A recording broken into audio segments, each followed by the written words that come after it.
Bonsoir à toutes et à tous. Merci d'être nombreux. Vous n'étiez pas si nombreux la fois précédente pour la jouissance d'Antigone. C'est tant pis pour vous. D'autant que la vidéo n'a pas marché et qu'ils ne pourront pas vous tourner les cassettes. Il faudra donc que Patrick Guillaumard revienne.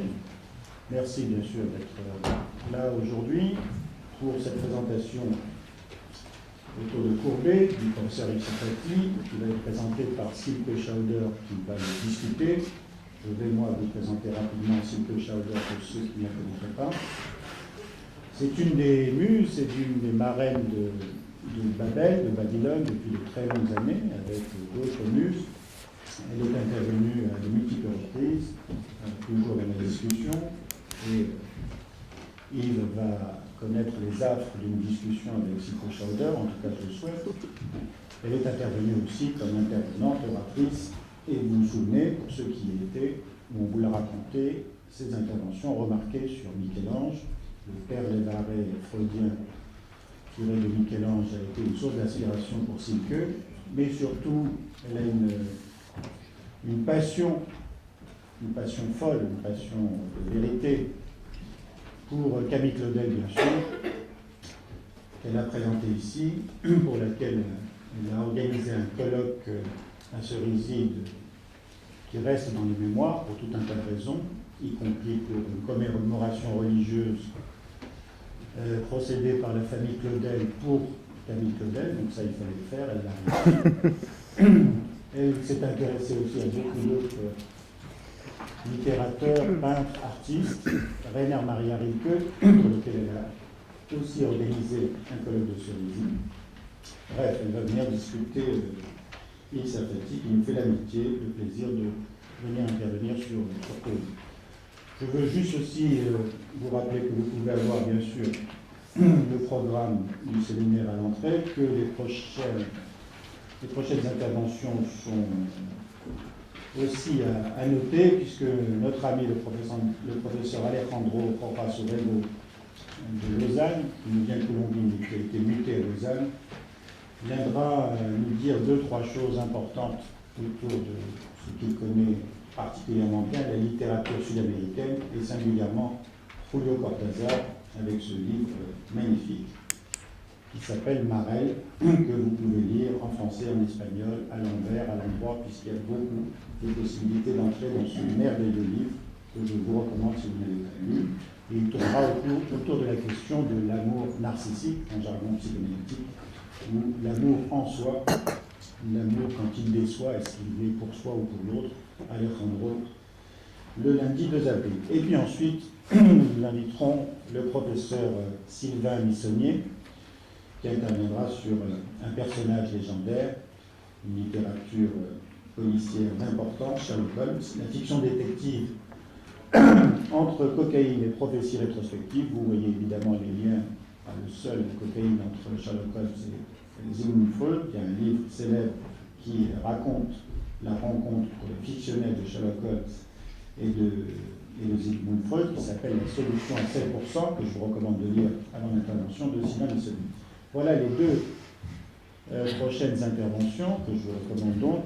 Je voudrais dire un mot, une pensée pour quelqu'un qui nous a quittés et qui a été une ombre tutélaire, pulsionnelle, affective, de grande importance pour le séminaire à Babylone. C'est à l'ombre d'André Green que nous avons commencé ici, il y a presque 20 ans, à essayer de théoriser 2-3 choses autour de la littérature. C'est celui qui nous a autorisé, alors que bon nombre de psychanalystes nous disaient de ne pas nous y aventurer, qui nous a autorisé à faire, c'est un très mauvais terme, la psychanalyse appliquée. André Green a été l'inspirateur de beaucoup ici, pas simplement autour de la littérature et des arts, mais aussi autour de la clinique. Il est intervenu à de nombreuses reprises. Il a fait un magnifique Baudelaire il y a une dizaine d'années. Il a fait 2-3 Shakespeare, un Conrad, un Henry James. Bref, c'est un compagnon de route, un maître qui nous a quittés dernièrement et à qui je voulais rendre un petit hommage. Mais la soirée commence, on va se délester de cette musique mélancolique et laisser la parole à Silke qui va présenter Ipsipati. Merci Maurice. Donc effectivement, on a le plaisir aujourd'hui d'entendre Yves Sarfati avec son intervention courbée au rayon X. Je vais brièvement présenter justement aussi bien son... Normalement, ils sont censés marcher, ces merveilleux nouveaux micros, c'est bon? On va augmenter la tonalité, Pascal, s'il te plaît. Et un pointeur, si vous avez.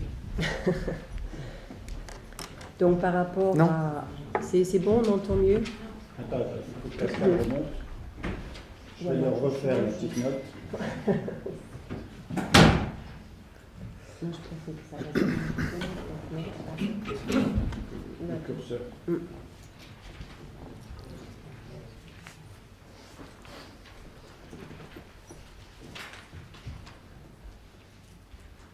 C'est bon? Ok. Faire des essais de voix. Oui, donc Yves Sarfati est psychiatre et donc chercheur associé. C'est mieux, vous m'entendez là? Oui.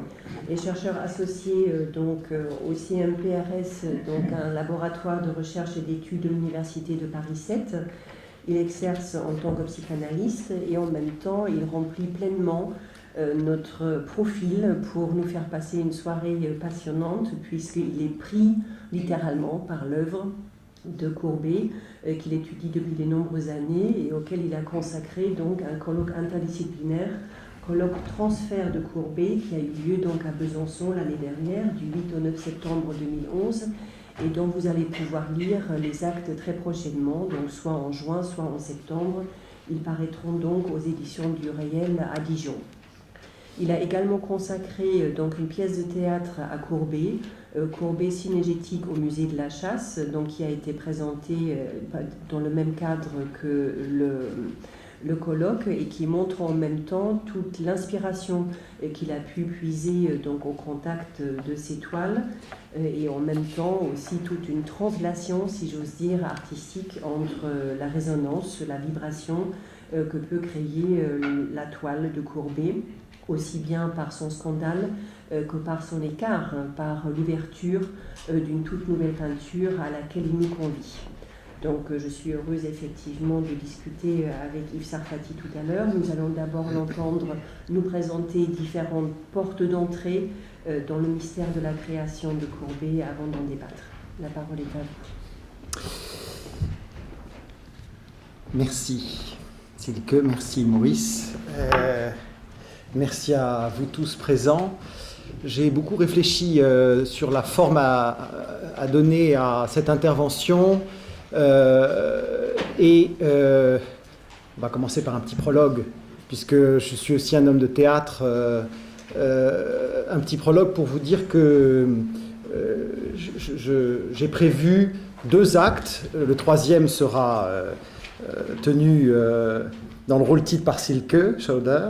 2 actes très différents. Je voudrais vous faire écouter 2 musiques très différentes, en ce sens que une première partie sera freestyle, improvisation, enfin une improvisation limitée par les images que j'ai sélectionnées, mais qui me semblaient très conformes à l'esprit de Babel et à l'estime que j'ai pour cet esprit, à l'amitié que j'ai pour Maurice, de se mouiller et donc de prendre le risque de travailler sans filet en parlant de ce sujet avec pour seul support les images. La deuxième partie, elles seront d'égale durée l'une et l'autre, une trentaine de minutes. La deuxième partie sera au contraire un texte très écrit, de manière à faire entendre une autre musique. La première partie parlera de l'univers infantile de Courbet, vu à travers les prismes, les yeux que j'ai pu attraper de ci, de là, et en espérant vous les faire partager. La deuxième partie traitera de la bisexualité psychique du peintre et de ses toiles. Je voudrais vous dire que toutes les interprétations que je vais vous livrer, et je crois qu'il y en aura quand même quelques-unes, sont évidemment toutes sujettes à discussion. Il n'empêche que vous savez que la condition de validité d'une interprétation, c'est la réaction de celui à qui elle s'adresse. Et en l'occurrence, bon, Courbet, c'est difficile, mais j'ai tenu quand même à dans l'esprit que je me suis fait de ce que je pouvais vous faire partager, à vous proposer ce que j'appellerais des interprétations validées. Alors validées pas par la réaction de Courbet, mais en tout cas par celle de ces spécialistes à travers le monde, des chercheurs qu'on appelle les historiens d'art ou les conservateurs qui vivent auprès des tableaux de Courbet ou qui ont étudié, certains comme Klaus Erding, 50 ans, Courbet en Allemagne, ou Linda Nochlin, professeur à l'Université de New York, 40 ans, et publiquement ou de manière plus privée, par des échanges plus informels, je leur ai soumis ces interprétations de manière à ne pas parler tout à fait à tort et à travers. Maintenant, tout est sujet, évidemment, à discussion et à débat. Pourquoi Courbet au rayon XX? XX comme la formule chromosomique de la femme, dont il sera beaucoup question. X comme anonyme, hein, accouché sous X, une plainte contre X, dans la mesure où toutes les femmes de Courbet, celles qui se trouvent sur ces toiles, à commencer par peut-être la plus célèbre, une image que je ne vous montrerai pas parce que vous en avez tous une image mentale qui est l'origine du monde, sont anonymes. Toutes ces femmes, contrairement à certains peintres, Rembrandt, Picasso, que sais-je, dont on connaît le nom des modèles qui ont posé pour eux, chez Courbet, c'est l'objet d'inextricables conjectures, imbroglios, et à se demander si ces femmes ne sont pas, pour certaines, le pur fruit de son imagination, ce qui, évidemment, d'ores et déjà remet en cause la question de son réalisme. Mais vous verrez qu'on traversera cette question de ci, de là. X comme pornographique, parce que beaucoup de tableaux de Courbet, à son époque, ont été considérés comme pornographiques. Je ne parle même pas de l'origine du monde suscité, qui n'a jamais été exposé publiquement et qui était réservé au cabinet privé d'un amateur qui l'avait commandé, qui est Halil Bey, le Turc du boulevard, homme à femme par excellence, mais qui possédait le bain turc d'Ingres et une grande collection de peintures de nus féminins. Mais je parle de beaucoup d'autres tableaux, dont ces baigneuses, ici révélées à vous. Je pense que c'est un inédit pour beaucoup d'entre vous, puisque la radiographie de ces baigneuses a été faite, célèbre baigneuse du musée Fabre à Montpellier, a été faite par le laboratoire des musées de France en 2006 et a révélé quelque chose d'absolument incroyable, des couches et des couches de peinture sous les baigneuses, qui font l'objet d'inextricables conjectures, puisque si les rayons X permettent de savoir ce qu'il y a sous la peinture, ils ne permettent pas de dater les couches. Or, il y en a au moins 3, en jaune le profil des baigneuses, mais en vert le profil d'un homme qui se jette dans le vide, ainsi qu'une tête de mort couverte d'un voile, et en rouge, une femme qui prend la place de la baigneuse de dos, qui a fait comme un volte-face, qui est de face, et qui, d'après les écrits que nous possédons, semblerait correspondre parfaitement à un tableau disparu de Courbet qui s'appelait « L'homme délivré de l'amour par la mort ». Rien que ça. L'homme délivré de l'amour par la mort, tableau dont on sait qu'une femme courait et un homme essayait de la rattraper, bras tendus. Donc c'est peut-être ce tableau, mais c'en est peut-être un autre, La nuit classique de Walpurgis, d'après Goethe, où on sait aussi qu'un homme poursuivait une femme, 2 tableaux disparus donc, et donc peut-être 4 couches au niveau de ces baigneuses. J'aurai l'occasion d'en dire un mot un petit peu plus tard. Pour vous dire l'hypothèse des historiens d'art à propos de ces couches, c'est que Courbet n'avait pas assez d'argent pour s'acheter des toiles et qu'il a réutilisé. Bon. Alors évidemment, ici, ça ne convaincra personne. On peut imaginer que cette toile est un objet fétiche. Et j'espère pouvoir vous faire toucher du doigt ce que cet objet fétiche recèle d'amour, de mort, de sexe. Je crois que ce tableau dit beaucoup de choses sous ces 2 baigneuses. Mais alors, pour être parfaitement honnête, récemment, je déjeunais avec Maurice qui me rappelait qu'à Babylone, on aime bien quand le conférencier se mouille, pour ne pas dire se met à nu. Donc, j'y vais. Je commence par là. Et je vais vous expliquer pourquoi Courbet. pourquoi cette passion depuis 2007, depuis l'exposition du Grand Palais Courbet. Alors, il faut savoir que, bon, tout ça, évidemment, je l'ai compris bien après coup, parce que l'exposition du Grand Palais, j'y suis arrivé un beau jour, comme ça, je me suis dit, tiens, chic, Courbet, bon, très bien. Un comme un autre, croyais-je. Et la première salle, c'était des autoportraits, et figurez-vous que je suis resté dans cette salle, je ne sais pas combien de temps, parce que je me suis fait sortir par les gardiens qui m'ont fait faire tout le tour pour sortir de l'exposition. J'avais atteint l'heure limite et je suis retourné 8 fois avant de pouvoir passer salle 2, parce que c'est cette salle d'autoportrait, ces portraits de Courbet me parlaient. Je ne sais pas ce qu'il me racontait, mais il me parlait. Et je me suis souvenu que il y avait cette affichette qui devait faire ce format là que je vous ai mis reconstitué à peu près dans le dos, d'une précédente exposition qui avait lieu au Grand Palais 30 ans plus tôt pour le centenaire de la mort de Courbet en 1977. Et il se trouve que je n'étais pas allé à cette exposition, mais ma mère y était allée, et ici présente, et elle se souvient bien évidemment qu'elle avait mis cette affichette dans les toilettes. Et en 77, j'avais 12 ans, et cette affichette, j'ai reconstitué, elle a dû rester 3 ans dans les toilettes, donc pendant 3 ans, quotidiennement, je me suis retrouvé nu face à cette femme, nu dans toutes les positions, et avec la découverte de la volupté qu'autorise cet âge-là. Cette femme qui, comme vous le voyez, d'abord montre bien son derrière, ce qui me refait penser, et vous refait penser à la théorie colloquiale des enfants, où, bien évidemment, il se passe par derrière toutes ces choses, notamment l'idée que le vagin puisse être le locataire du rectum, d'une part, et d'autre part, c'est vrai, je crois me souvenir que je me demandais vraiment ce que cette femme faisait, avec ce que je prenais pour un tambourin, dans cette position, et je n'ai pas été mécontent dans mes recherches de tomber sur un écrit de...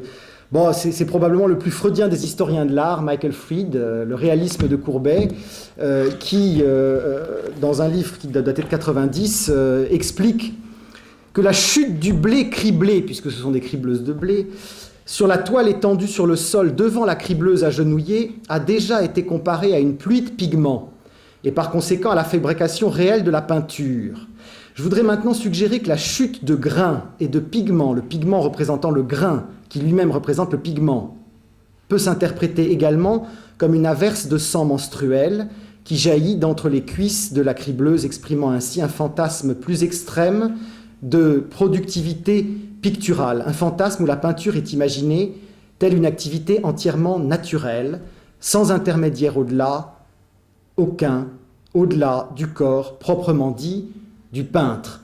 Là, c'est la théorie vraiment de Fried, comme quoi Courbet s'est donné dans sa peinture, s'est immergé dans sa peinture et a produit de lui-même, loin d'un réalisme, quelque chose qui s'apparenterait à une première performance moderne qui pourra aller jusqu'à l'expressionnisme abstrait où il jetait ses couleurs avec une truelle et en faisant des toiles dans un temps que bien des spectateurs ont dit record. Alors je suis allé à Nantes pour voir la cribleuse en grand, en vrai, puisque cette toile est trop fragile, elle ne voyage plus.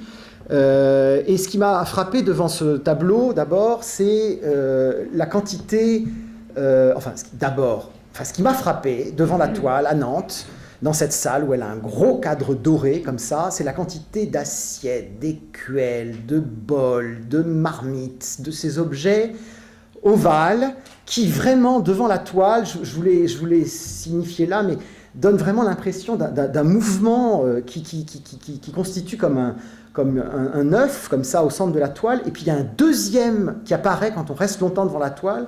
Il y a un deuxième œuf qui se lève, qui lui intègre vraiment absolument tous les objets ronds, y compris le gros crible de la cribleuse principale, qui inclut les têtes des personnages, qui dépasse le cadre du tableau et qui fait vraiment une œuvre dans l'œuvre.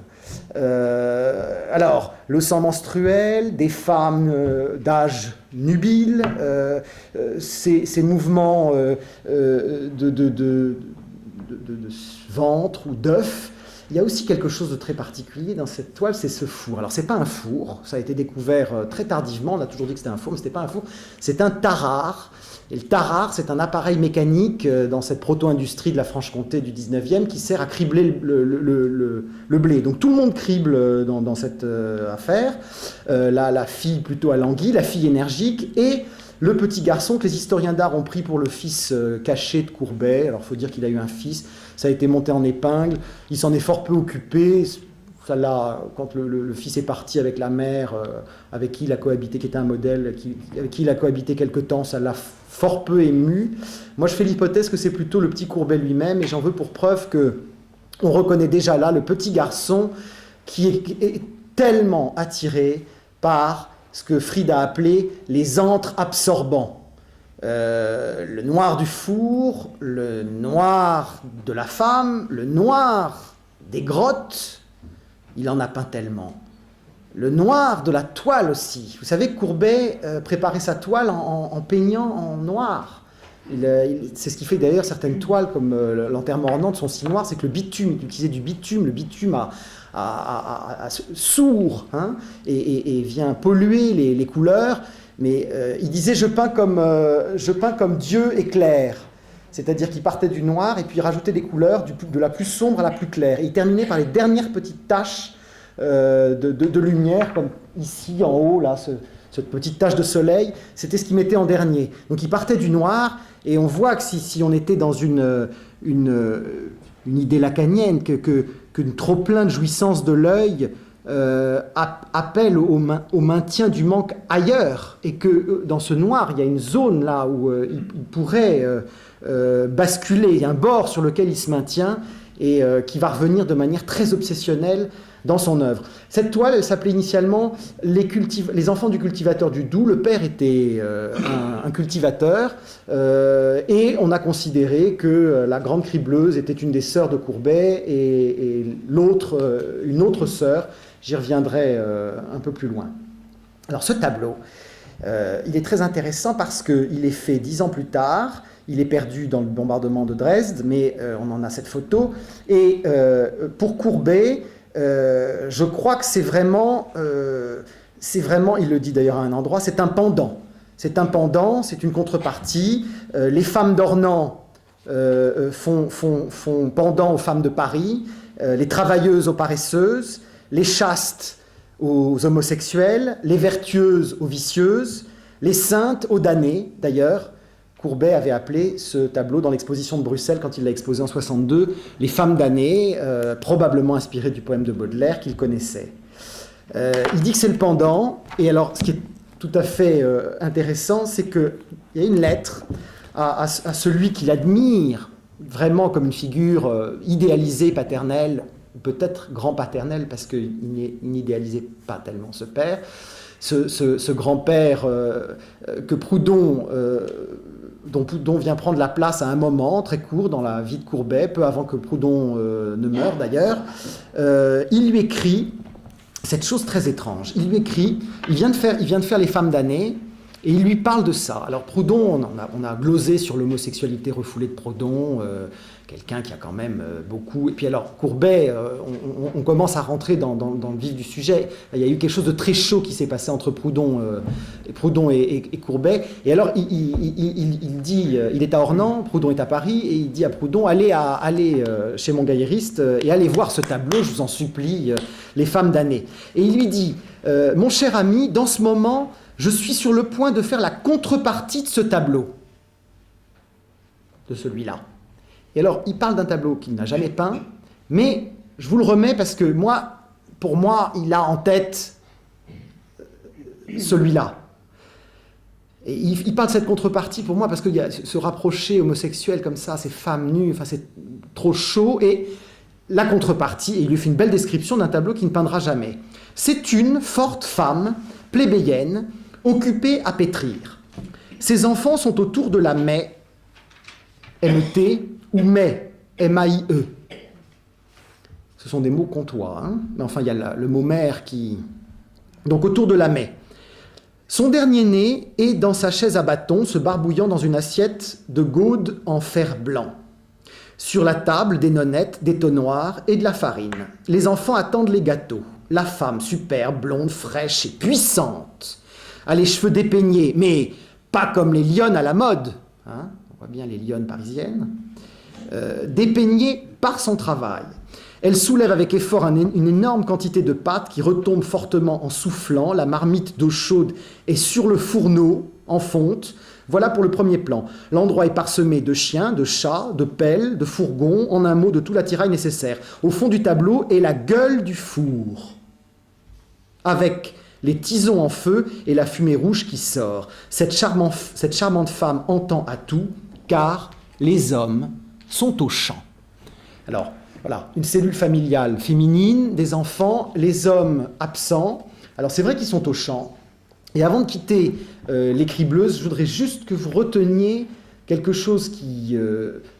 alors, non, quand même, vous parlez de cette idée que le petit garçon, là, est en train de se demander comment viennent les bébés, et que si vous regardez bien ce mouvement ovoïde, en bas à gauche, le grain est en vrac, et plus on tourne dans l'ove, et plus le grain est purifié, si je puis dire, jusqu'à cet endroit ici, qui est un petit clapet. Devant le tableau, ça devient très net, où les grains sortent un à un. Et vraiment, on a l'impression que c'est le trajet de la petite graine, quoi. Le trajet de la petite graine. Et alors, le trajet de la petite graine, il se trouve que la petite graine, elle est aussi dans les sacs, dans ces sacs qui sont pleins. Et alors, je vous demande de noter qu'ils sont dans le dos de cette femme. Et vous allez voir pourquoi il faut noter que c'est dans le dos. Alors, on va passer du grain de blé au grain de raisin. Les hommes sont au champ. Nous sommes dans la vallée d'Ornans.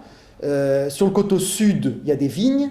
C'est un travail très difficile de ramener le raisin parce que c'est très escarpé. Bon, il n'y a plus de vignes aujourd'hui, mais à l'époque, il y avait des vignes. C'était un des revenus d'ailleurs du père et du grand-père maternel de Courbet. Travail qu'il adorait faire, les vendanges, il adorait ça. Et j'ai remarqué, à force de regarder ces tableaux, un détail qui n'a jamais été noté, mais la présence des hottes. Alors vous voyez là le vigneron avec sa hotte dont il a besoin pour faire les rangs de vignes, et puis le baquet, où alors, vous avez sous l'arbre là une hotte abandonnée, la hotte dans le dos, comme les sacs, hein, et ici le baquet.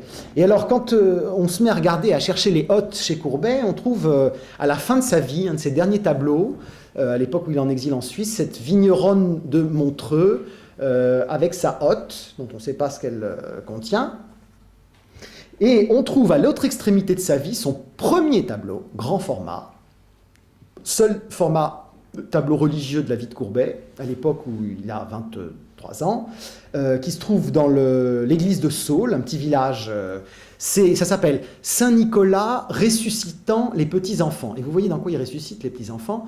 Il ressuscite dans un baquet. Et donc je me suis dit que finalement la petite graine de blé, la petite graine de raisin, le cycle du pain, le cycle du vin, pourquoi pas les enfants naîtraient dans les hottes et dans les baquets. Et alors dès lors que je me suis fait cette hypothèse, j'ai trouvé ce tableau qui est très rare parce qu'il vient d'être découvert, qui est un très grand format, qui n'a été exposé qu'une seule fois à Francfort il y a 2 ans. Qui s'appelle « La bohémienne et ses enfants ». Alors là, il y a pléthore de hottes. Il y a un bébé dans une hotte chez la mère, à l'évidence. Et puis, il y a le petit garçon avec une hotte, un petit singe savant. Ce sont des bohémiens. Il y avait des bohémiens dans la vallée d'Ornans qui aidaient justement aux vendanges dans les moments où on avait besoin de main-d'œuvre. Hein. Et l'identification de ce petit garçon à un bohémien... elle est peut-être due aussi au fait qu'il ne faut pas oublier que Courbet a été, à l'époque où il peint ce tableau, il est membre de la bohème parisienne, hein, avec toute la clique des Chaunard, des Baudelaire, des Champfleury, etc. Qu'il est donc un bohémien, et que par ailleurs, dans toute sa vie, il dit « Je suis un bohémien, je vais sur les chemins, sur les routes, et il sillonne la France, et il va à Saintes, et il va à Montpellier, et il va à Lille, et il va dans les Flandres, et il ne tient pas en place d'ailleurs. » et il dit « je suis le bohémien ». Il a une image comme ça pour être un bohémien, c'est l'image de l'apôtre fourriériste, Fourier de Besançon, et toute la Franche-Comté a comme ça donné naissance à l'idée d'une mission de ces apôtres laïcs qui allaient évangéliser la France. Et il y a une très forte identification. Et puis peut-être, je crois aussi, l'idée que Courbet, dans des moments mélancoliques, parce que vous voyez que quand même ce tableau pourrait être le pendant des Cribleuses, qui serait le pendant maniaque, le pendant mélancolique des Cribleuses, le pendant maniaque, énergique, orange, avec une cribleuse avec des bras très toniques. Et là, au contraire, on sait bien le ralentissement psychomoteur du mélancolique, les bras ballants, toute la clinique ville de Chérienne, du petit pas, et d'une raideur, d'un dos ployé, d'un ciel bleuté, sombre, d'un bébé seul qui soit tonique, qui peut-être hisse un cri au ciel, et cette idée d'un petit garçon qui, le père absent, se retrouve peut-être avec ce fardeau sur les épaules, peut-être. Alors quand on se met à s'intéresser aux hôtes, on retrouve dans ce célébrissime tableau, juste pour l'anecdote, un personnage dans une hotte, pas n'importe lequel, c'est celui-là, on a le sentiment que celui-ci sort d'une hotte, mais je vois que l'heure avance, on va devoir passer. On va passer.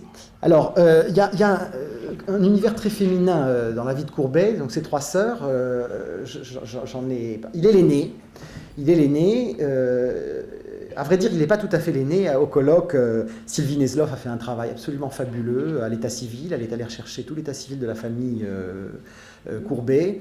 Et chose qui avait été notée comme ça dans un endroit, mais complètement oubliée, il y avait un fils avant lui, mort 3 jours après sa naissance, qui avait pris le nom du grand-père maternel, la figure tutélaire de la famille, Jean-Antoine.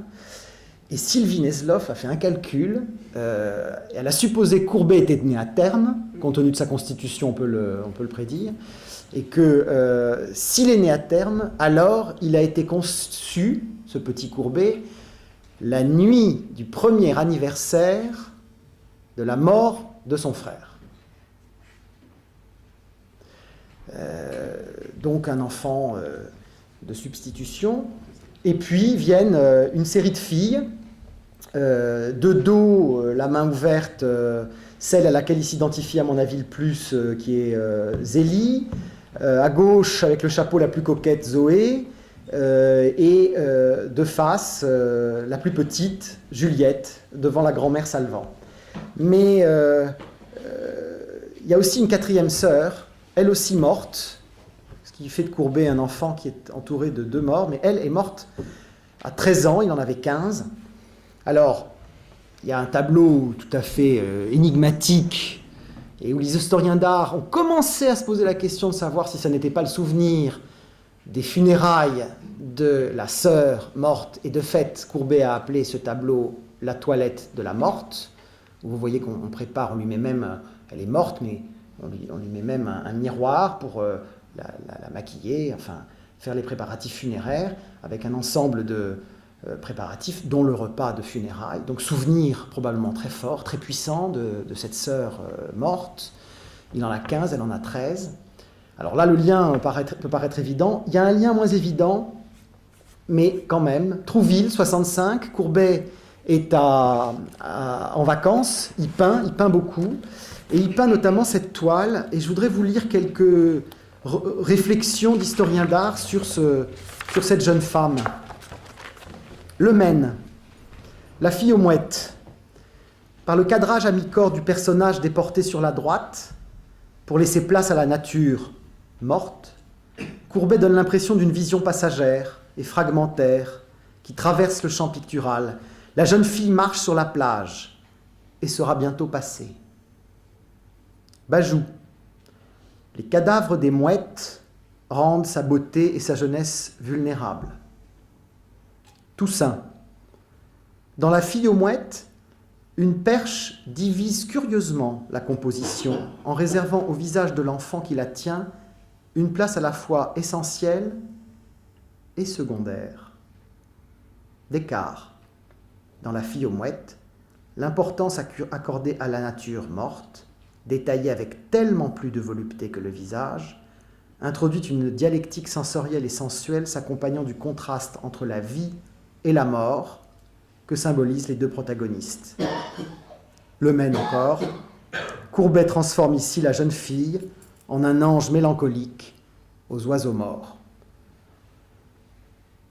De là à penser au souvenir de Clarisse, il n'y aurait qu'un pas, d'autant que ce même séjour, ce même été, ce même séjour à Trouville, il peint une autre toile. Alors vous voyez, ça fait partie des mystères extraordinaires de Courbet. Alors elle semble en pleine santé, hein, cette jeune femme.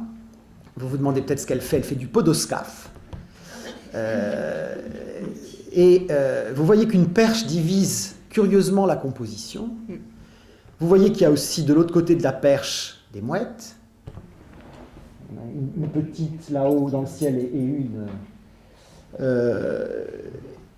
Bon, vous voyez que c'est une jeune fille qui est étonnamment mal peinte. Courbet sait très bien peindre, et quand il peint mal, je pense c'est qu'il a autre chose en tête, hein, qui le préoccupe. Et alors ce qui est très étonnant, c'est qu'il écrit une lettre à ses parents en disant... Bon, il dit, vous ne m'attendez pas à Paris, je vais venir à Ornans, mais je m'attarde un petit peu à Trouville, parce que j'ai commencé des tableaux pour l'exposition prochaine, et notamment un avec une dame qui allait sur la mer avec une barque qu'on nomme podoscaphe. Ces deux grandes boîtes, comme des cercueils étroits, et reliés ensemble. Alors, cette jeune fille qui est assise sur des cercueils étroits et reliés ensemble, voilà, souvenir de Clarisse qui peut-être là encore passe. Et puis peut-être ce même été, un tableau beaucoup plus célèbre, mais qu'il a peint 4 fois, un exemplaire dont il ne s'est jamais séparé, la fameuse Jo, la belle Irlandaise, la rousse qui rencontre à Trouville. Alors on a inventé des tas d'histoires, à mon avis beaucoup moins amoureuses et sexuelles qu'on l'a dit, avec cette Jo, mais qui peut-être elle aussi est un de ces oiseaux, en tout cas une figure sororale. Et je dois dire que quand on lit la littérature parue sur Courbet, on dit à quel point il a plus eu un regard d'amant, pardon. Alors voilà, le risque du direct, hein, un regard de frère que d'amant. Mais vous voyez, les choses sont peut-être pas si simples. Je voudrais vous faire partager une petite curiosité à propos de ces 3 sœurs vivantes, hein, qui sont représentées là dans une esquisse d'un tableau dont il peindra plus tard, enfin quelques jours plus tard, quelques semaines plus tard, la version définitive, qui sont les demoiselles de village, qui est un oxymore, hein, parce que les demoiselles, c'est plutôt des filles de la ville. Au village, ce sont des filles. Mais les demoiselles de village, alors habillées comme des demoiselles, on a glosé, des petites bourgeoises ridicules à l'époque, etc. Mais alors je voudrais presque vous faire jouer au jeu des 7 erreurs, hein, entre l'esquisse et la toile définitive, parce que ça dit bien quelque chose, je dirais, de la psychologie familiale. Et puis bon, on est là pour parler de ça, hein, de ce qui se passe entre ces sœurs et ce frère, dans cette famille endeuillée, avec une mère qui n'a jamais été peinte, un père dont on a 2 portraits, une mère, on a fait l'hypothèse, peut-être atteinte, en tout cas atteinte sûrement, déprimée peut-être par la mort de ses enfants, en tout cas un enfant Courbet très aimé, très investi, très adoré, mais ce Courbet qui est aussi un bohémien, qui part sur les routes. Alors, le jeu des erreurs, bon, vous voyez qu'entre l'esquisse et le tableau définitif, il y a un cadrage qui se resserre, et puis il y a surtout beaucoup plus, pour l'heure, intéressant, c'est cet arbre. Cet arbre qui, vous l'avouerez, dans un endroit extrêmement étrange, parce qu'il atterrit pile, il s'enracine, hein, au milieu des 3 demoiselles, et puis il disparaît dans la version définitive. Alors, que l'arbre soit Courbet, ça, je vous montre son premier tableau. Il a 12 ans, bon, c'est ce premier tableau qu'on connaisse, hein, de Courbet. Un attrait pour les arbres, c'est certain. En tout cas, il en a fait ensuite ce chef-d'œuvre qui est de la vie unanime un autoportrait en chêne, le roi des arbres et l'arbre des rois. Et alors attention, pas n'importe quel chêne, c'est le chêne de Vercingétorix, puisqu'à l'époque on supposait qu'Alésia se trouvait en Franche-Comté. Et il a été peindre ce vieux chêne de Vercingétorix, qui est quand même le roi qui affronte César, comprendre Napoléon III, dans un Courbet qui, dans son rapport à l'Empire, a toujours été un combatif, et qui se dresse là comme un arbre puissant. Mais à l'époque, il est déjà un artiste dans la puissance de son art. Là, on peut imaginer qu'il est encore un jeune arbre qui disparaît. Pourquoi ? Peut-être parce qu'il s'en va sur les grands chemins.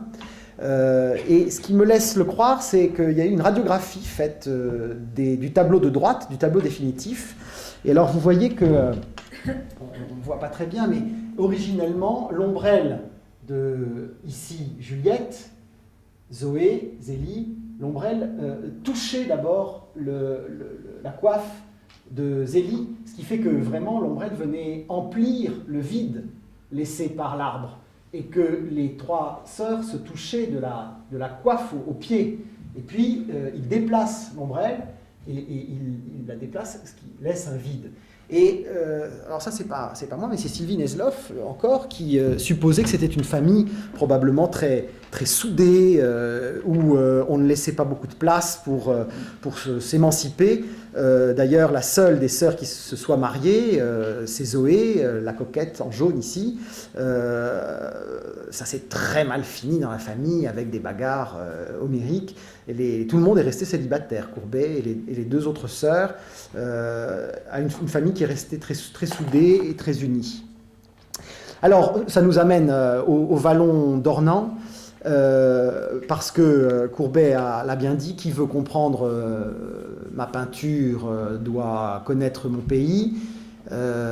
Donc, je sais que quelques amis ici présents ont pu venir nous accompagner à Besançon et dans la vallée d'Ornans, qui se trouve à 25 km de Besançon. Vous voyez là, sur le promontoire rocheux, l'ancien site du château, rasé par Louis XIV après le traité de Nimègue qui rapporte la Franche-Comté à la France. Donc le promontoire qui dominait la vallée, et en bas, le village d'Ornans qui ouvre, ou ferme, comme vous préférez, la vallée, qui est parcourue par une rivière qui s'appelle la Loue, laquelle rivière chemine, vous le voyez, dans une espèce de canyon qui remonte jusqu'à son origine, et qui est le paysage dans lequel Courbet a placé ses sœurs dans ses tableaux. On a là une rareté, c'est un tableau qui a été peint par le seul professeur que Courbet ait pu admettre avoir eu. C'était son professeur de dessin au petit séminaire d'Ornans. Vous savez que Courbet n'a jamais fait l'académie, il a toujours été considéré comme un autodidacte, qu'il était un peintre sans maître, qu'il n'a jamais eu de maître, il le répète toute sa vie, qu'il n'a jamais eu de maître, il a appris au Louvre avec son chevalet. Mais le Père Beau, puisqu'il s'agit de lui, le Père Beau a été son maître qui, ici c'est un tableau du Père Beau, donc vous voyez là non seulement un tableau du maître de Courbet, il est petit au séminaire d'Ornans, c'est d'avant d'aller au lycée à Besançon. Vous voyez la vallée, vous reconnaissez le château qui se trouve ici. Ici, la roche Bottine qui domine le village d'Ornans, une roche qu'on retrouve dans l'enterrement Ornans, le village.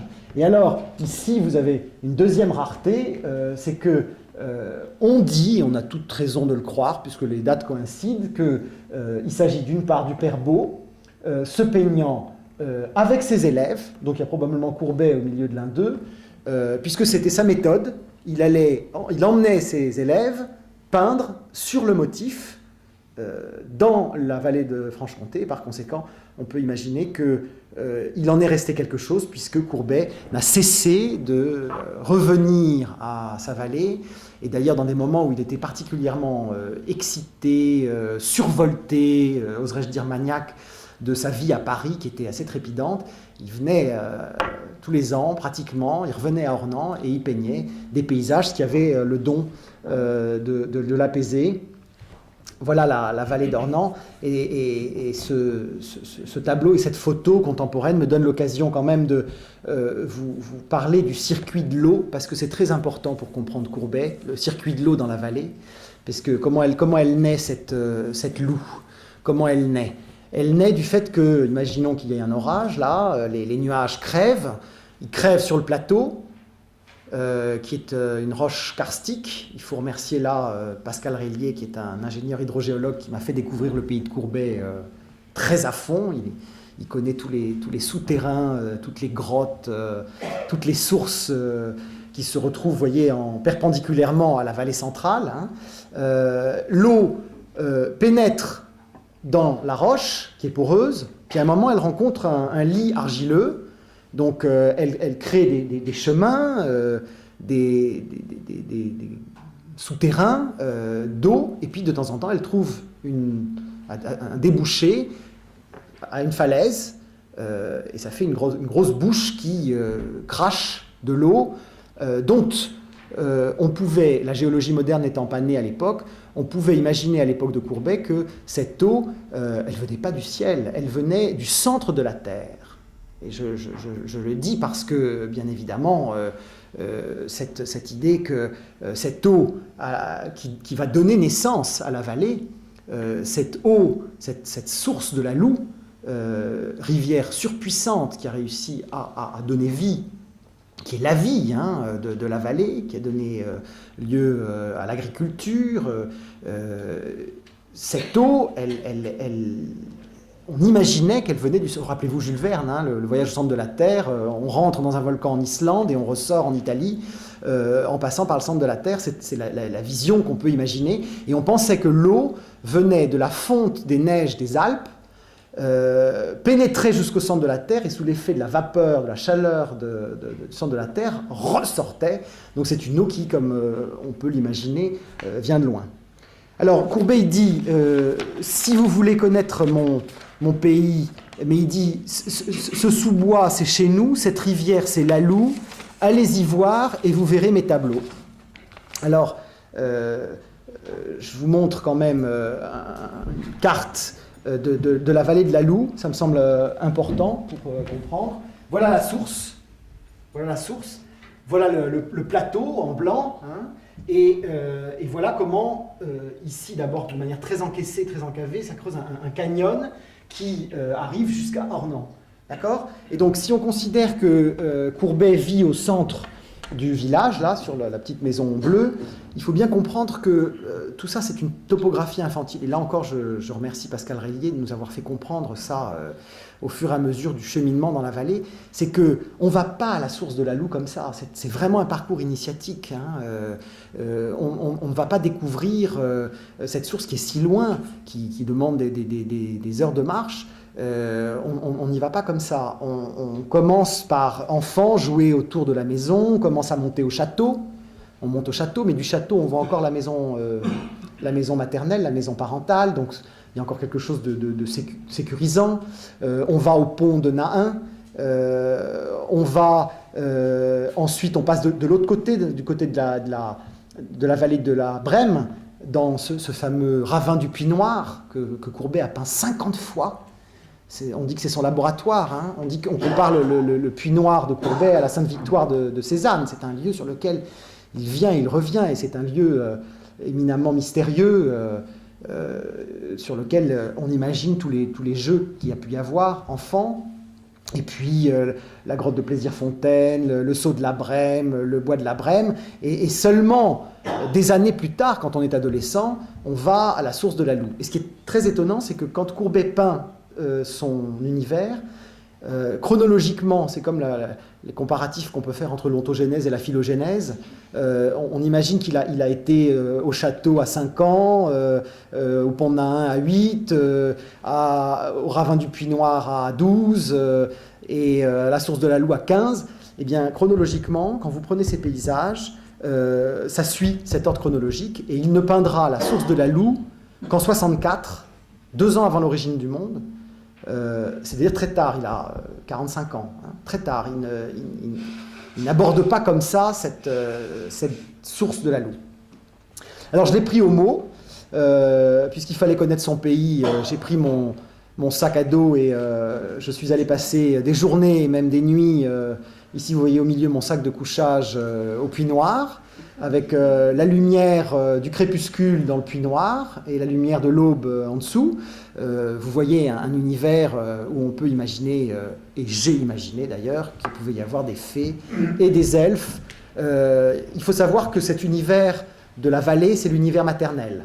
C'est là où vit la mère, c'est là où vivent les sœurs, avec le père de la mère, le grand-père maternel. Ils vivent sous le même toit et c'est là où Courbet habite et c'est un endroit qu'il ne veut pas quitter. Le père est relégué sur les plateaux. Bon, il est cultivateur, donc c'est là que se passent les champs. Et puis alors, Courbet, pour lui, le plateau est comme tous les Ornanais, c'est synonyme d'ennui, quoi. C'est synonyme de platitude, c'est synonyme d'ennui, c'est au plateau.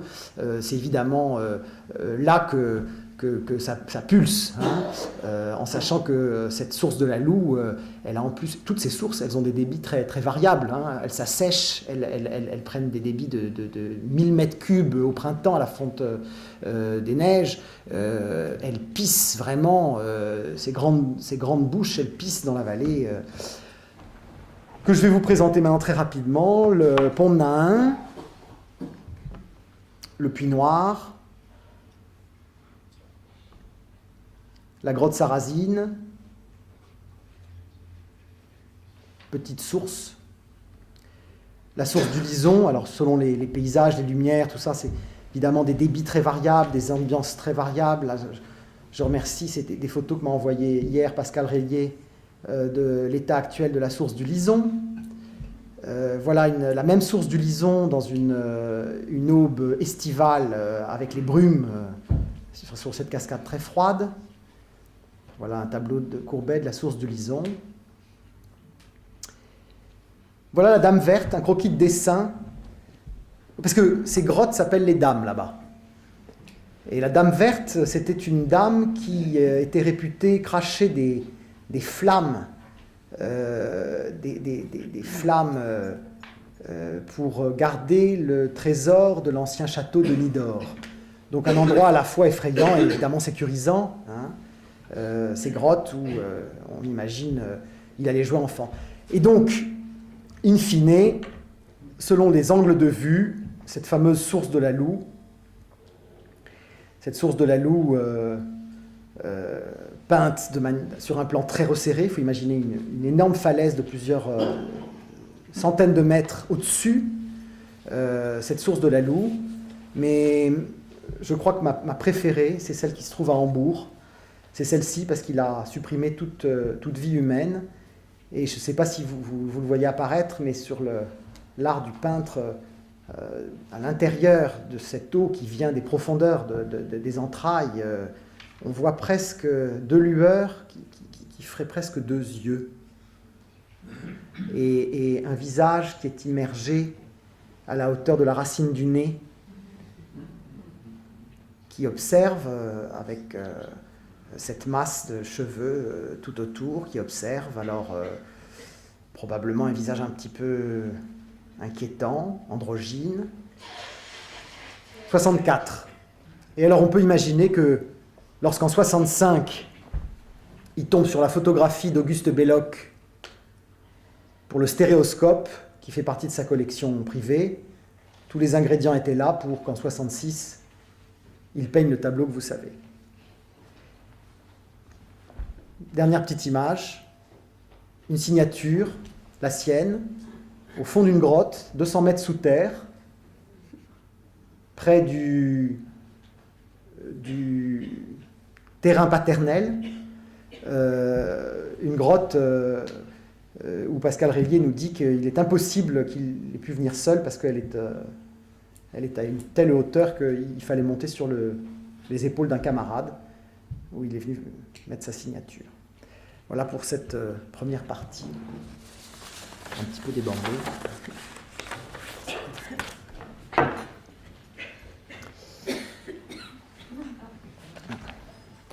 Ah mince.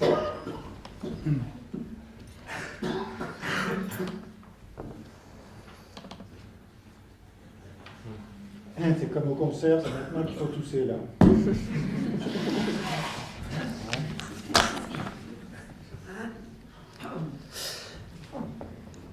Alors, je vais demander, mais je sais qu'ils me pardonneront, mais je vais quand même leur demander de me pardonner. Il y a quelques-uns ici qui ont déjà entendu pour partie ce texte. Ils me pardonneront parce que s'ils l'ont entendu déjà, c'est qu'ils me font l'amitié d'être présents et à Besançon et ici, que je pense qu'ils l'entendront différemment, parce qu'entre-temps, il s'est passé tout ce qui s'est passé, notamment la visite des sites. J'y vais.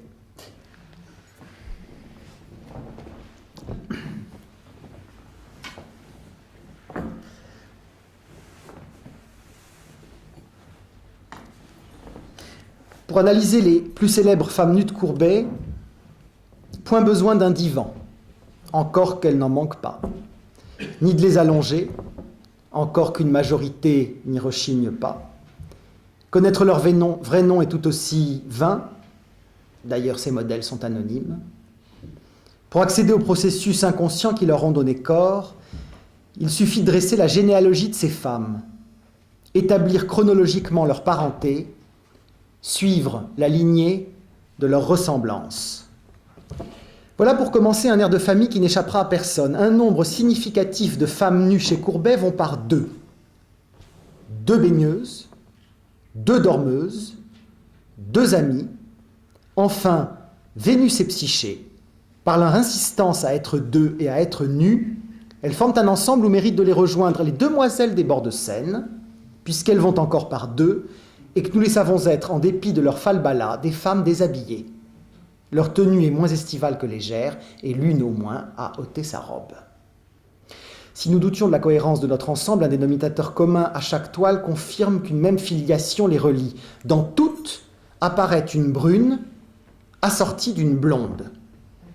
L'insistance avec laquelle ce genre de détail ressurgit exclut toute coïncidence fortuite, vous l'admettrez, et forme la marque indélébile d'une de ces répétitions dont l'inconscient est friand. D'ailleurs, à les agencer par ordre de génération, surgit une deuxième coïncidence significative. La distance qui sépare la brune de la blonde s'amenuise au fil du temps. Les baigneuses se tiennent éloignées l'une de l'autre, se repousseraient même. Rien ne laisse présager que la grande brune de dos viendra s'allonger près de la blonde assise sous l'arbre. C'est pourtant ce que les demoiselles accomplissent au prix d'un léger rhabillage.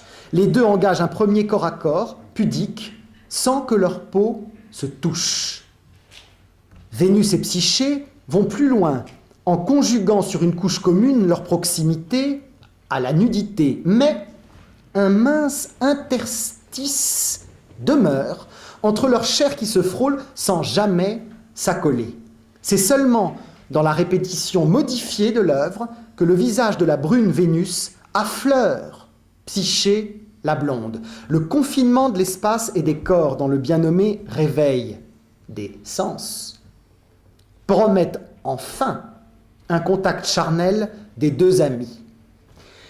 Dans une ambiguïté perspective remarquable, la main du bas, qui saisit le drapé, pourrait appartenir aussi bien à la brune qui se touche qu'à la blonde qui la touche, comme l'ultime hésitation devant leur inexorable union sensuelle si longtemps différée, laquelle connaît son apothéose dans le sommeil, conçue de la bouche même de l'auteur comme la suite du précédent. Que s'est-il passé entre le réveil et le rendormissement, sinon le fait qu'elles ont eu un rapport sexuel, c'est dire la proximité qu'elles ont fini par atteindre. Il faut se rendre à cette évidence, en 13 ans, la brune et la blonde sont devenues lesbiennes. Aucune autre hypothèse n'explique mieux la temporalité de leur rapprochement physique et psychique, comme si chaque toile leur permettait, un peu plus et vulgairement parlant, d'assumer leur homosexualité. D'autant qu'une troisième coïncidence confirme sur le champ ce constat, leur derme embellit à mesure que baisse leur résistance à s'aimer. Leur peau somatise leurs vices ou ce qu'elles considèrent improprement ainsi, pour reprendre un mot proustien. Moins l'homosexualité est repoussante, moins la chair triste et sale. Les baigneuses sont si crasseuses qu'une critique perfide contemporaine a jugé leur bain fort utile. Elles étalent des chairs aussi noires que leur tentation est coupable. Le visage des demoiselles s'entache d'écoulements lacrymales et de zones verdâtres qui confèrent au derme une coloration malsaine. Les mains de la brune, d'un tégument jaune, ictérique et atone, ne sont pas tant gantées que morbides, bilieuses, inertes, comme amputées du plaisir tactile. Sur les corps de Vénus et Psyché persiste une ombre, incarnation au sens strict du doute qui les tenaille toujours et les assombrit.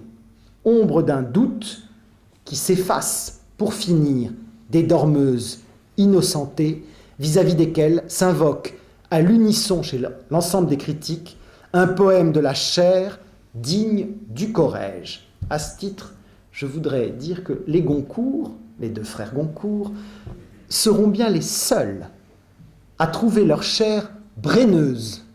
Brenneuse, c'est souillé de bran, c'est-à-dire de matière fécale. C'est dire ce que les Goncourt avaient dans les yeux.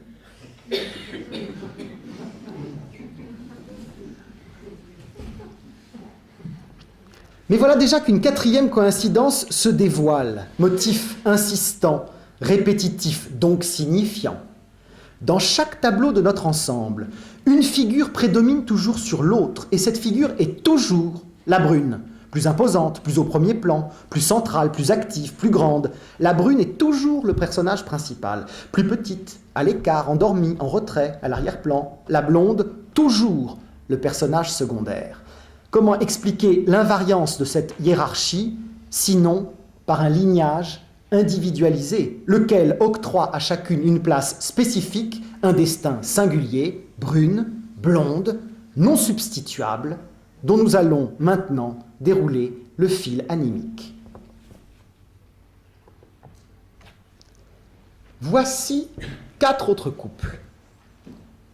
Ils forment un nouvel ensemble qui possède avec le précédent tant de points communs qu'il est impossible de les croire fortuits. D'abord, cet ensemble raconte aussi l'histoire d'un corps à corps, entre deux personnages, et deux seulement, une blonde et un brun, en lieu et place d'une blonde et une brune.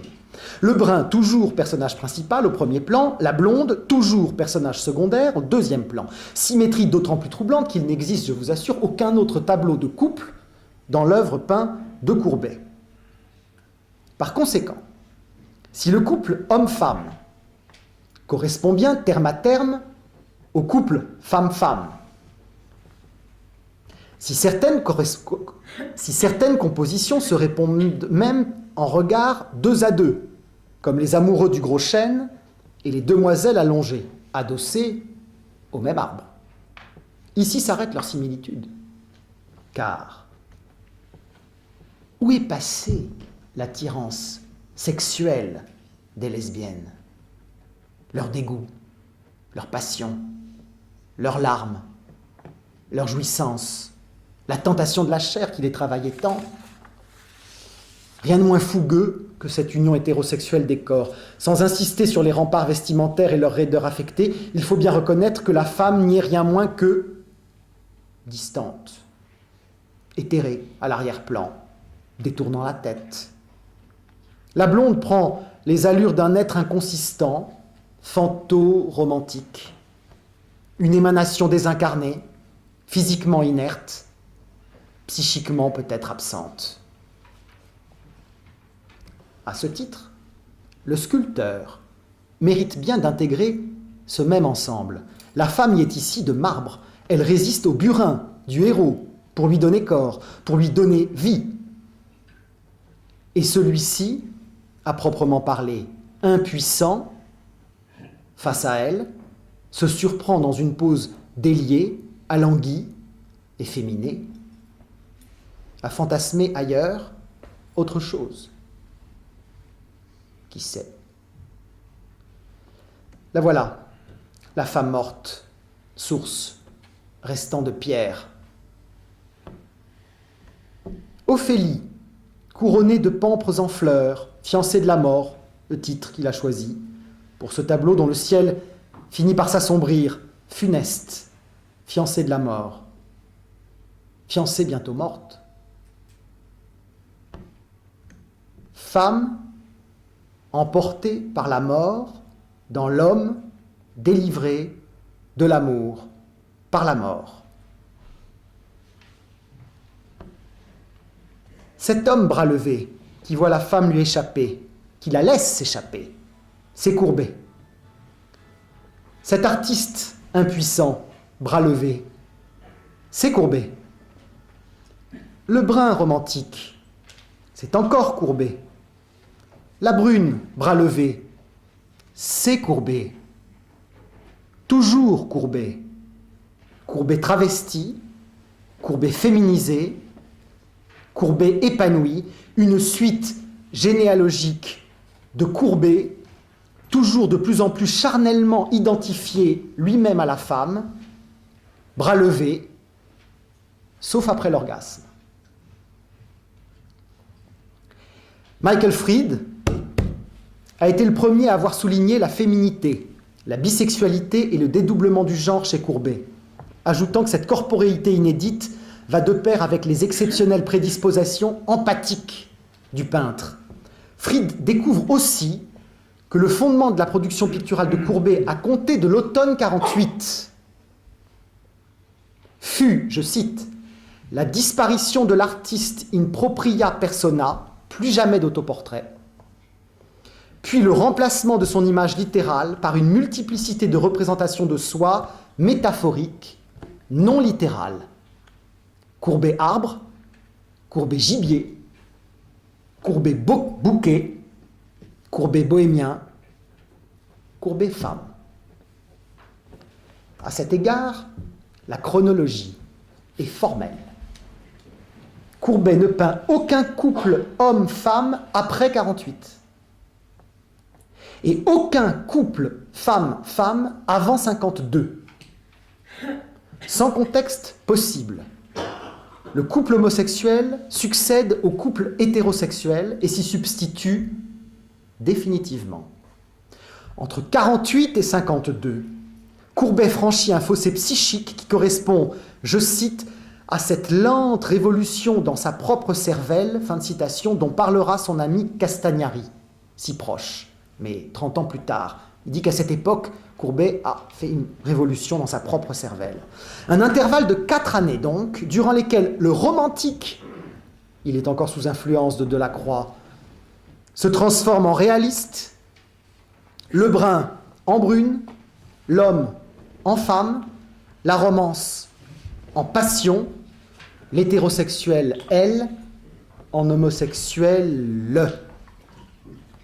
4 années d'une longue crise identitaire centrée sur le cap de ses 30 ans où, non sans peur, ici vous voyez un tableau qui s'appelle Suicide paysage, dont on ne sait pas quand il a été peint, s'élabore la métamorphose existentielle de l'artiste qui, d'homme poursuivant une femme,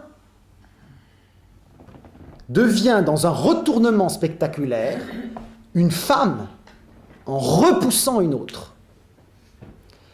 4 années proprement effacées par lui, que les vestiges radiographiques gisant sous les baigneuses et sous le célèbre homme blessé vont venir à point nommé restaurer. C'est ici, précisément, que la méthode de reconstitution psychodynamique témoigne d'une réelle suprématie sur la méthode des historiens d'art pour proposer une datation de ces vestiges, de ces couches enfouies qui fait, je vous l'assure, l'objet d'inextricables conjectures, y compris la date à laquelle a été peint l'homme blessé, au-dessus d'un tableau où figure une femme. Ainsi, la date retenue dans tous les catalogues pour la disparition de la femme sous l'homme blessé, 54, me semble bien trop tardive, non seulement parce qu'elle est postérieure à cette période de mutation identitaire, subjective, 48-52, mais surtout parce que Courbet, en 54, dans une lettre, décrit, en redécouvrant cette toile qu'il avait oubliée, non seulement son état final, l'homme blessé, mais il décrit un état final déjà fort ancien en 54 à cette date. C'est le 3e avant-dernier portrait de moi, l'homme râlant et mourant. Autant dire qu'en 54, sa mémoire et sa main ont effacé depuis belle lurette le sens initial du tableau, un portrait en couple, dont la sieste champêtre garde seul le lointain souvenir, un dessin de 44.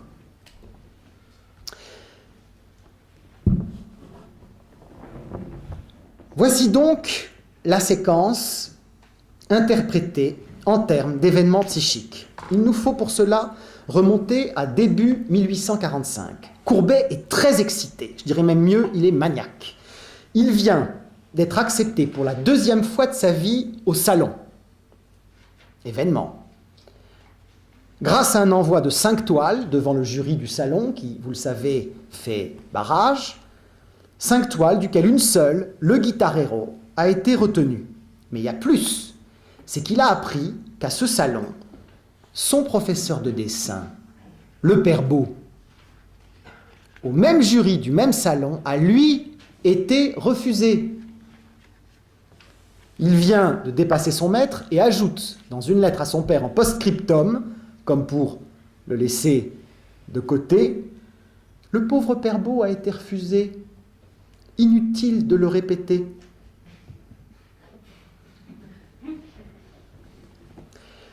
Maniaque donc, et fort de la publicité de son guitarero au salon qui fait du bruit, il rencontre celui qui va devenir son premier mécène, bien avant Bruyas, Van Wisseling, un Hollandais. Et il lui vend quoi à Van Wisseling, qui vient le voir dans son atelier? Il lui vend le sculpteur, le pendant de la toile exposée, mais un pendant si intime, si secret, où affleurent, nous le savons, des fantasmes si fous de femmes mortes, qu'il n'a jamais été question, ce sculpteur, mais je dis bien jamais, jamais été question de l'envoyer au salon. Il ne fait pas partie des 5 toiles envoyées au salon. Elle reste à l'atelier près de lui.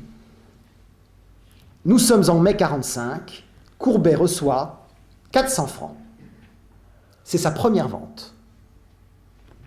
Alors, dans une urgence que seule son excitation interne explique, en prévision du salon de 46, donc dans un an, Courbet entame une œuvre terrible, dit-il, son plus grand format jamais conçu, c'est ce qu'il dit, 2,60 m sur 2 mètres. Et il dit, il faut qu'avant 5 ans, j'ai mon nom dans Paris. Avec quel argent achète-t-il cette première grande toile? Il n'a pas d'argent à cette époque. Effectivement, il est un peintre bohémien. Sinon, avec les 400 francs de sa première vente, premier très grand format, acheté avec le premier fruit de sa première vente, dont on va comprendre aisément qu'elle va devenir un objet fétiche. Objet fétiche sur lequel vont venir se succéder 4 générations de sujets inlassablement remaniés, repris, grattés, recouverts, en couches, qui à se succéder sous le corps des baigneuses en constitue à proprement parler la toile de fond, et dont la lignée, vous le voyez, remonte aux sculpteurs, leur ancêtre. Objet fétiche d'une perlaboration où ce qui travaille l'artiste, c'est le meurtre de la femme, à laquelle va succéder la tentation de la chair avec le même sexe. Entendez un scénario oedipien inversé. Le meurtre de la femme, à laquelle succède la tentation de la chair avec le même sexe. L'homme délivré de l'amour par la mort est la première strate. Débuté en mai, Courbet dit il faut qu'il soit fini avant que je m'en aille à Ornans en août. Il sera prêt pour le prochain salon. Mais le prochain salon, en décembre, quand il rentre d'Ornans, il ne touche plus à cette toile. Il la laisse abandonner. Il trouve tous les prétextes pour la laisser en plan. On ne voit pas assez clair. Et puis, je n'ai pas assez de temps. Et puis, ça nécessite de grandes dépenses. Rien ne peut expliquer ce revirement. Il avait commencé dans l'urgence. Sinon, la fin de l'épisode maniaque et le retour des forces inhibitrices de la censure, qui, de même que pour le sculpteur, lui interdisent d'exposer ses fantasmes inavouables.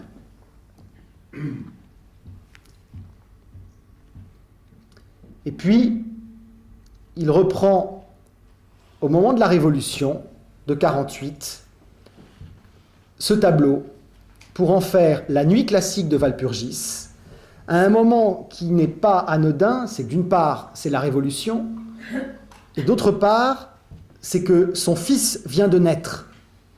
Et il fait ce tableau dont on donne la description suivante. C'est un tableau horrible, crépi dans la pâte, où sur la toile énorme, une nymphe effrayée se fait courser au pas de gymnastique par un Apollon en frac, un feutre sur l'oreille, les bras étendus. C'est donc sous ce déguisement grotesque de l'adieu définitif de l'homme à la femme que Courbet expose dans la cacophonie du Salon de 48, où il n'y a plus de jury puisque c'est la Révolution, ce tableau. Et puis au salon suivant, il reçoit la médaille d'or pour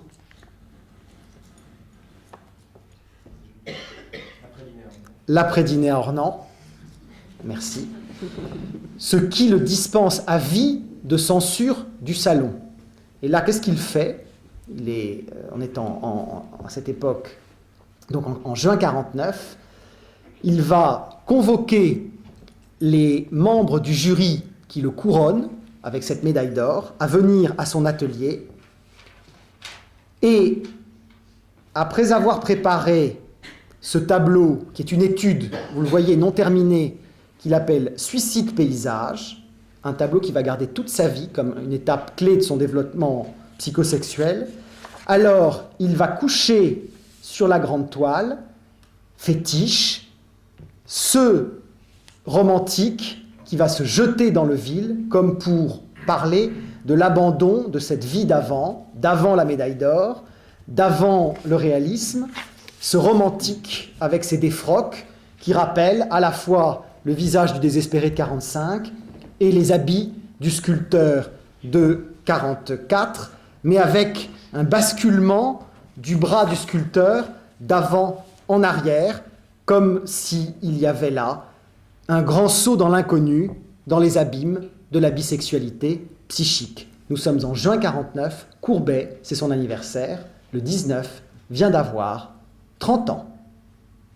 Et dans la foulée, non content d'effacer une première fois la femme de son objet fétiche, il l'efface une deuxième fois en supprimant de l'homme blessé.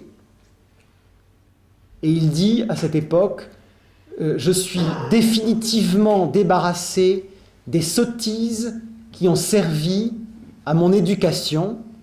J'ajouterais sentimentale, celle de Flaubert se termine entre vieux garçons, pourquoi pas celle de Courbet entre filles damnées. On est dans son atelier et on sait qu'il décrit à Sylvestre le tableau, le fou de peur, en disant les phrases suivantes, qui a été retranscrite dans sa première biographie par Sylvestre.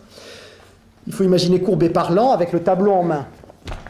Et il raconte l'histoire de ce tableau. « Je résolus de faire mourir la femme qui faisait le tourment de mon imagination. Plus malin à moi, tout seul, que n'étaient Werther et Stegnaud réunis, au lieu de me tourner vers le suicide, je la sacrifiais sans pitié dans un tableau allégorique, l'homme délivré de l'amour par la mort emportait en riant une femme que l'amant, éperdu mon portrait, s'efforçait de lui disputer. Bientôt, l'idée de ce tableau me parut fausse, je l'effaçai. Et à mon avis, une fois Sylvestre reparti, Courbet se retrouve avec ce tableau dans les mains qui n'a plus grand sens pour lui, et l'heure est venue de le recouvrir des fameuses baigneuses. La suite, nous la connaissons. Delacroix les découvre le 15 avril 1953, puisqu'il est membre du jury du salon et qui vient voir en avant-première cette toile, et il rédige l'acte fondateur d'une réception qui a été 100 fois répétée. Je vous le lis, c'est Delacroix qui parle. Quel tableau, quel sujet! La vulgarité et l'inutilité de la pensée sont abominables. Et même si cette idée telle qu'elle était claire, mais que veulent ces deux figures? Elles font des gestes qui n'expriment rien. Il y a entre elles un échange de pensées qu'on ne peut comprendre. Je vous propose que cette pensée si abominable qu'on ne peut comprendre, c'est précisément ce qu'elle-même n'admet pas, qu'elle puisse finir un jour comme paresse et luxure. L'art des historiens d'art depuis 30 ans fut de reconnaître dans ces baigneuses énigmatiques une version païenne du Nolimi Tangere, ne me touche pas,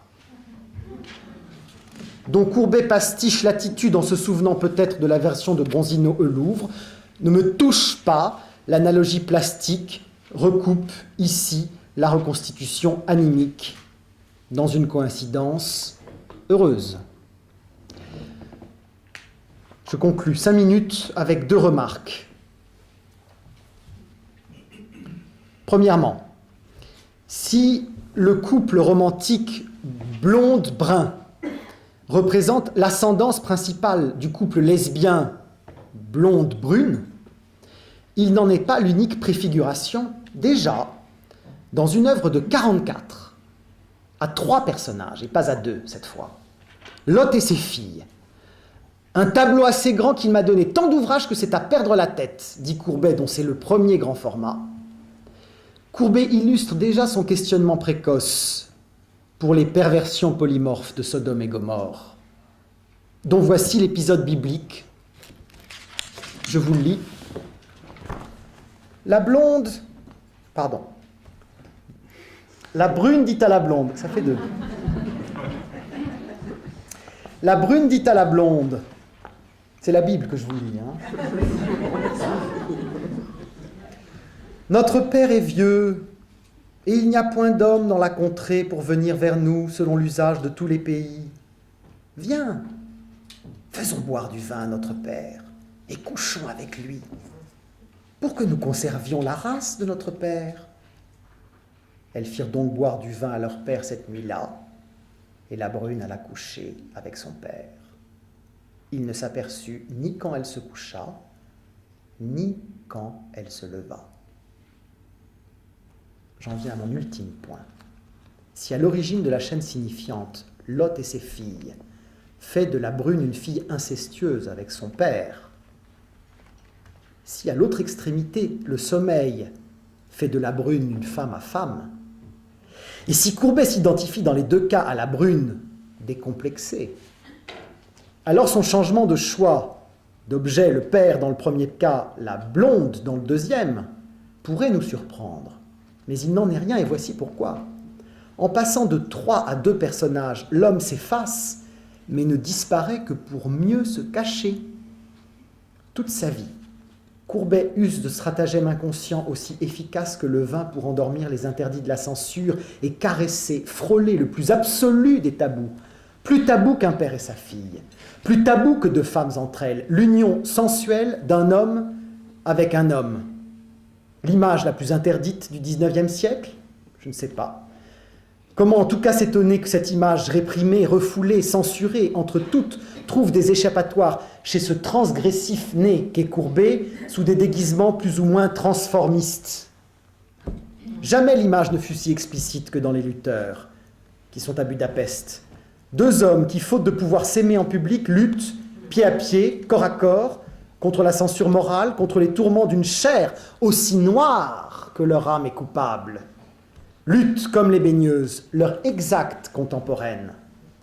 Et d'ailleurs, Thomas Schlesser a décrit la connexité psychique de ces 2 toiles, mâle et femelle, sommet d'ambivalence, corporalité à l'état limite, rapprochement et opposition qui s'annulent, addition incompatible de mouvements à la fois complémentaires et opposés, qui est très précisément le mouvement brownien d'un inconscient, d'une éternelle lutte entre les instances contraires. Et à ceux qui douteraient de la gémellité de ces 2 toiles, je rappellerai que Courbet les confondait à la fin de sa vie, au point de faire 2 fois un lapsus en 67 et en 74, en disant avoir recouvert la nuit de Walpurgis avec les lutteurs, quand c'était les baigneuses. Ce disant, il ajoutait, à mon avis, une 5e couche à son objet fétiche, non plus pictural, mais mentale, trahissant le désir d'homme qui s'y cache clandestinement. Avec la maturité, Courbet dépasse toutes les inhibitions en s'incarnant dans la femme en peinture. Et le sommeil incarne avec quelle audace, sans peindre deux hommes enlacés, aussi enchevêtrés que les lutteurs, mais aussi roses qu'ils étaient noirs, il fait pourtant coup double par son déguisement. Une première fois en excitant sexuellement celui à qui il destine ce tableau, le commanditaire, le fameux Turc du boulevard, Khalil Bey, l'homme à femme qui possède les centes d'Alisque du bain turc d'Ingres et bientôt l'origine du monde, et qui possède par conséquent le corps de cette brune. Et il excite aussi une deuxième fois un autre personnage masculin, Whistler, qui est précisément l'amant de Joe, qu'il choisit dans cette toile pour partenaire, qui n'a pas posé pour lui, mais qui, à cette époque, la maîtresse et le modèle de ce beau jeune homme de 30 ans, avec qui Courbet passe des vacances à Trouville, qu'il appelle mon élève, qui est un autre homme à femme, mais alors que Khalil Bey était une figure paternelle, Whistler est une figure filiale, avec qui eut lieu à Trouville, en septembre 65, le véritable échange des fluides. Avec le sommeil, Courbet fait l'amour à la fois au commanditaire Khalil Bey et à son disciple James Whistler. Je vous remercie.